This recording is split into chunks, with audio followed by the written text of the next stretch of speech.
These next 4 podcast or show episodes are going to revolve around Google and the opportunities that you have. Google is still the most visited website in the world. And so I've broken this down into 4 sessions. Today, I want to cover 2 of the 8. I'm calling this the Google 8. I did this session for our brokerage. A lot of questions. I thought I'd break it down into some smaller sessions for you. And so I want to welcome you today, my real estate friends. This is your daily real estate. I'm Tristan. Let's get into the first 2 of the Google 8. And yes, I do have this outlined. Like I said, I did have a talk on this. The very first one I want you to focus on out of the Google 8 is number 1, Google Business Profile. This is your digital storefront. This is what happens when people Google your name or your company name. You pop up. It's a storefront. You pop up on Google. It has all of the pieces that you have to, your pictures, what you're doing. And the reason you have to pay attention to this one is because everyone goes to Google first, even ChatGPT, right? It pulls from Google. It pulls from social. And so I put here why it matters. It's the free card on Google Maps and local search that decides whether a homeowner taps on call, directions, or keeps scrolling to your competitor, right? So there are a lot of pieces to this. And the quickest setup I can tell you is you've got to claim your name, add the brokerage name, the address, the phone number, the service area. And then depending on where your address is, if it's a home address or if it's an actual address of a location, you'll get a they'll ask to send you a postcard to that address, do a video or phone. Now, for me, I've had bad luck both times on this one. One got deleted when I switched brokerages. And I was trying to put my home address as the location for this. And that prompted, I guess, a red flag in their world, and it deleted my Google business profile. Now, there's a second one that I did, and that one is stuck on, I believe, 15 or 17 reviews. And now it says you can't add any more reviews.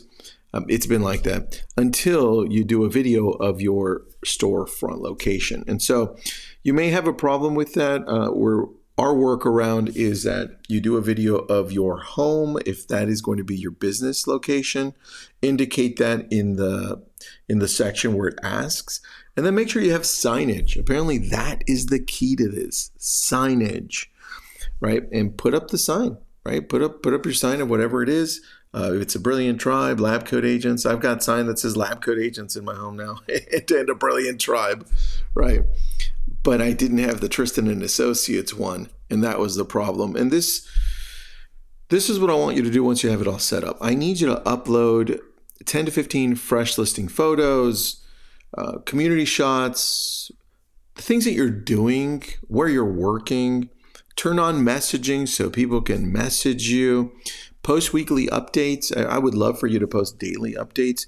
Treat this like social media.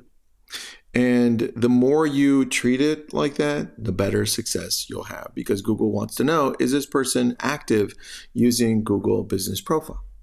That's number 1. Number 2, Google Search Console. So this was new to a lot of people when I was like, hey, you need to use Google Search Console. People are like, yeah, Google Search. I'm like, no, it's a little different.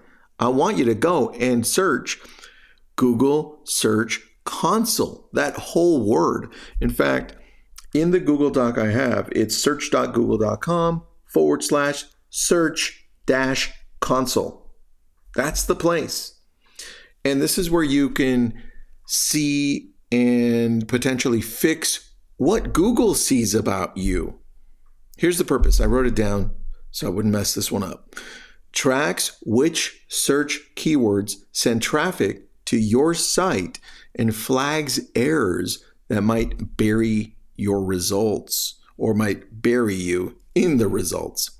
And here are the first steps. when you go here. You need to verify your domain, right? So ours is verified. If you just go ahead and type in my name, Tristan Ahumada, into Google, you'll see the very first thing that pops up is my website, tristanahumada.com, right? Because we've done this, and we've done my team, Alex on my team, has done an amazing job on this. And what you do is you verify the domain, and then you submit your sitemap, and you wait about 48 hours, and then it's done. And then you have to do everything else, right? Check your performance, check the pages, and how many website visits are you getting? What the opportunities are based on what this looks like for certain queries, like people searching for homes near a school name. For example, Pepperdine. Homes for sale near Pepperdine University, right, and close to the beach. Is that a query I need that ties to my current website? This is how you need to start thinking, right? So for this, I would say start looking at the keywords that are leading to your website now, and then start thinking, if I don't have those, what can I create as far as a blog post or YouTube, long or short, that can then tie that to my website. Anyway, that is 1 and 2. We got 6 more to go. And please do me a favor. At the top of this description, if you're listening on podcast, if you're watching on YouTube, there is a link to my newsletter. We've got 700 of you on now. I just started this 2.5 weeks ago. And, well, I guess 3 weeks ago now. And we're growing pretty fast. I send one email out every Friday at 5:30 p.m. Pacific, 8:30 p.m. Eastern, and it's pure value, showing you exactly what you need to do to grow your business, to stay in front of people so you can grow your audience. At the end, just close more transactions. That's the purpose of that newsletter. It's real estate prospecting. Please join and share it with anybody you think might need it. And thank you again for listening. We'll talk tomorrow.